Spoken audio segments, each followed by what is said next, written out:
Kent. We'll get right to the game. Give great credit to Auburn. Thought their defense was terrific, very physical. Obviously, you saw their ability to protect the rim and make it difficult on us to finish plays there in the painted area. They certainly dominated that part of the game in the paint.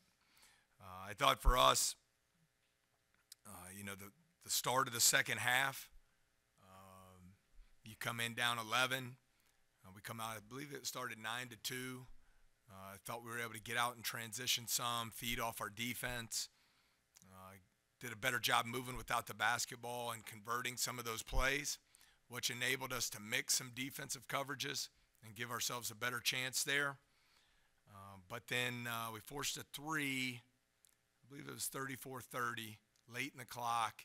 We had it covered on the box outs. We don't get that rebound. We turn it over on our end. That leads to a basket in transition. Now it's 6. We do a poor job of executing against the press on a possession. They hit a 3, it's 9. And another turnover, now it's back to 11. And so all that work to start the half was down the drain there. And with our lack of ability to score, going back down by double figures was just too much for us to overcome.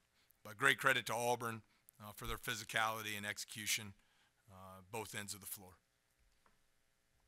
I guess get this out of the way, but just with Justice Hill, what's the status on him, and is it a long-term thing, you think? Yeah. Thanks, Glenn. I'm sorry. I meant to discuss that in the open. Be very brief. I just wanted to be clear in regards to Justice Hill. It's not a disciplinary situation by any means. He will be stepping away or has stepped away from the program for the time being for personal reasons. I don't have a timeline on that. We'll see how it proceeds as we move forward from here. Matt, the way you came out in the second half, I mean, you had a lot of energy. The team had a lot of energy. The crowd got into it with you. What kind of went wrong there? I know you just explained a little bit, but did they do something? They woke them up maybe?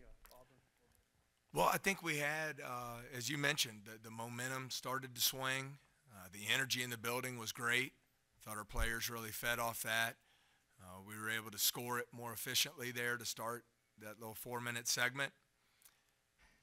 I talked about the missed rebound we had that would have given us possession with a chance to make it a one-possession game at that point. But now I believe that was where Coach Pearl called timeout, and then we had the media immediately after. So I think, just to rehash it again,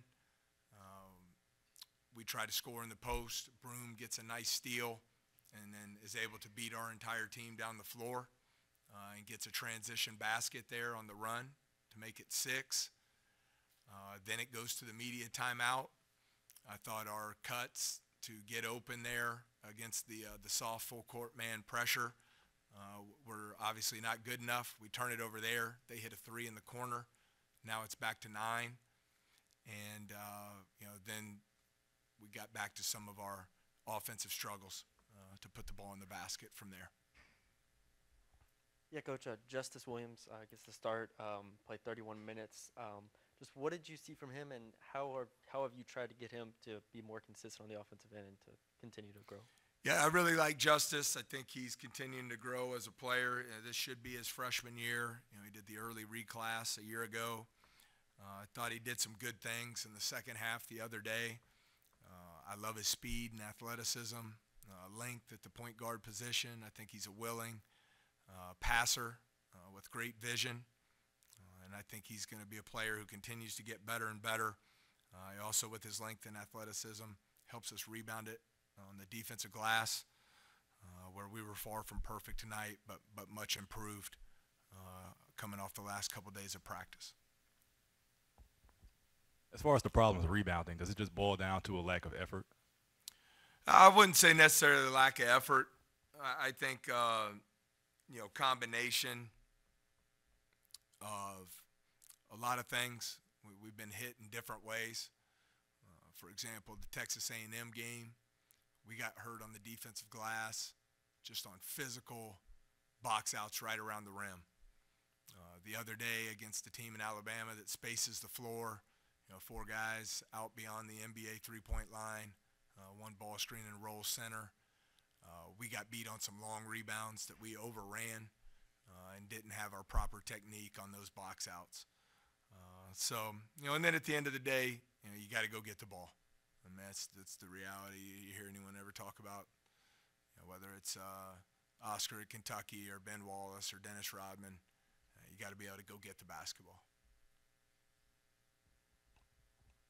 When the high volume of threes aren't falling and, stuff is continuously happening and then there's a trend like Trey driving, either getting stripped or can't finish at the rim, how are you trying to change it up? And, they're just doing the same things over and over and getting the same result. Have you been trying to change it, or is it just them doing what they know and doing what they can do or think they can do?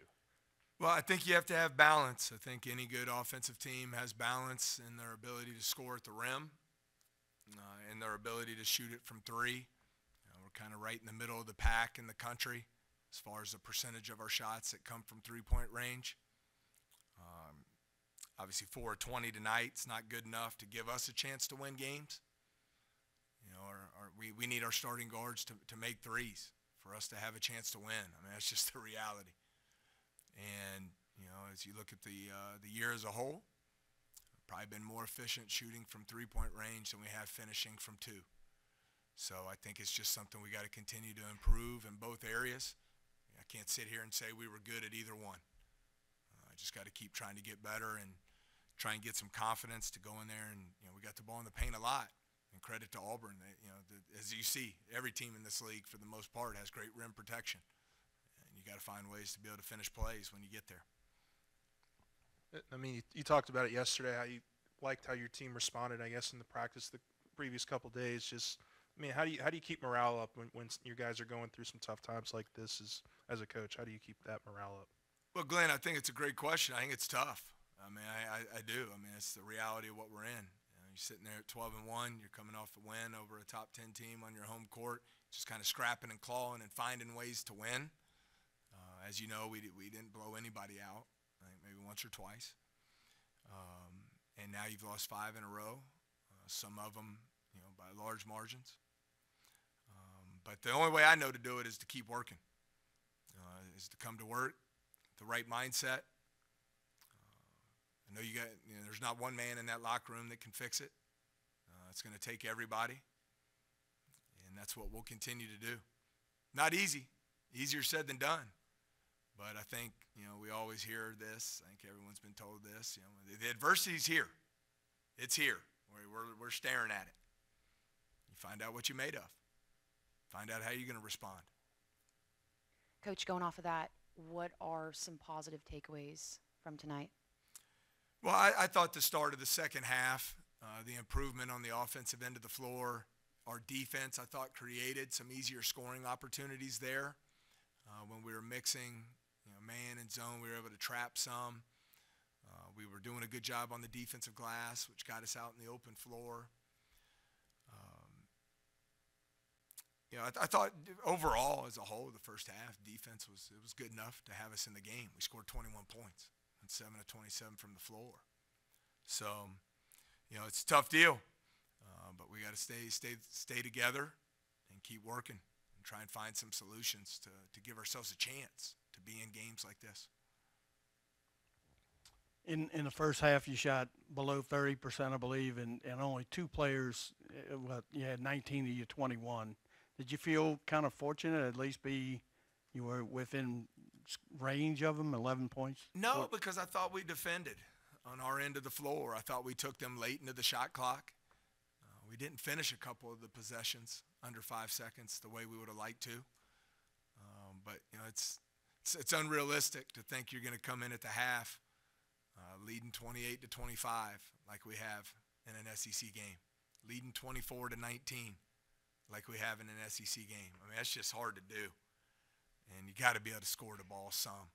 But overall, on the defensive end, I thought the effort, the commitment to do the things we needed to do to give ourselves a chance was there.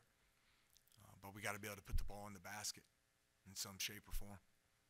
Despite you guys' offensive struggles, KJ Williams seems like a guy you continue to sort of plug away. He still had a pretty efficient night tonight. So what's sort of the secret to his success, do you think? Well, I think the reason he's had success scoring the basketball for us this year is the versatility to score inside, to score from three-point range, and it allows you to stretch the floor. But nonetheless, I mean, and KJ would be the first to tell you, he's not a guy chasing the stats or the numbers. He wants to win, and so we got to find ways to impact winning and help each other come together as a team and try to find solutions.